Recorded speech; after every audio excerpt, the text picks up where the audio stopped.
அதிகாரம் 9வது வசனத்துல இருந்து வாசிங்க, 10வது வசனத்துல வாசிங்க.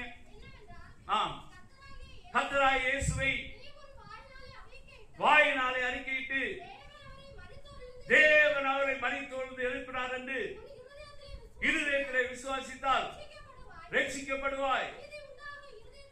நீதி உண்டாக இருதயத்திலே விசுவாசிக்கப்படும், ரட்சிப்பு உண்டாக வாயினாலே அறிக்கை பண்ணப்படும். ரட்சிப்பு எங்கிருந்து வரும்?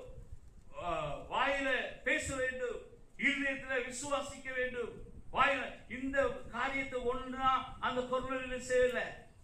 கொர்நேலியு தான தர்மம் பண்ணா, ஜெபம் பண்ணா, உபவாசம் பண்ணா, கர்த்தருக்கு பயந்து இருந்தா.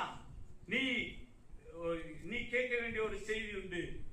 பேதுருவை அழைத்து வந்து அவன் உன்னோடு பேசுவான். பேதுருட்ட சொன்னாங்க, நீ வந்து ஒரு செய்தியை சொல்லுவார் சொன்னார். அந்த செய்தியை சொல்லப்பா. அந்த செய்தி அவர் சொன்ன உடனே இயேசு கிறிஸ்து மரித்தார், அடக்கம் பண்ணப்பட்டார், உயிரோடு எழுந்தார், அவர் எங்களுக்கும் தரிசனமானார். இந்த காரியத்தை சொன்ன உடனே அங்க பரிசுத்த ஆவியான வெயிட் பண்ணல, பரிசுத்த ஆவியான எல்லாருமே இறங்கினார். அவங்க எல்லாரும் அந்நிய பாஷைகளை பேசி தேவனை துதித்தார்கள். அருமையான சபையை, தேவனுடைய பிள்ளைகளை, நம்முடைய ஆராதனைகள் வீணாக போகக்கூடாது.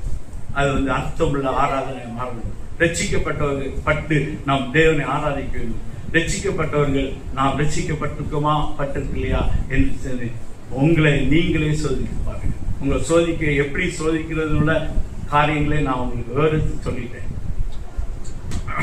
தேவ நீதி உங்களுடைய இதயத்துல இருக்குதா என்று நீங்க சோதித்து பாருங்க. கர்த்தர் என்னுடைய பரிசுத்தமாய் இருக்கிறார், கர்த்தர் என்னுடைய நீதியா இருக்கிறார், கர்த்தர் என்னுடைய ஞானமா இருக்கிறார் என்று சொல்லி உங்களுக்கு விசுவாசம் வருகிறதா? இரண்டாவது, நீங்க கைகளை வைத்து ஜெபிக்கும் போது வல்லமையான காரியங்கள் நடக்கிறது. உங்க கூட இருக்கிற மற்றவர்கள் எல்லாரும் பார்க்கிறாங்க, நீங்க பார்க்குறீங்க. அதை நீங்க பார்க்குறீங்கன்னு சொன்னா உங்களுக்குள்ள விசுவாசம் இருக்குன்னு சொல்லி. கடைசியாக நம்ம பார்க்கும்போது ரட்சிக்கப்பட்டவருடைய வாழ்க்கை தலைகீழாக மாறினது.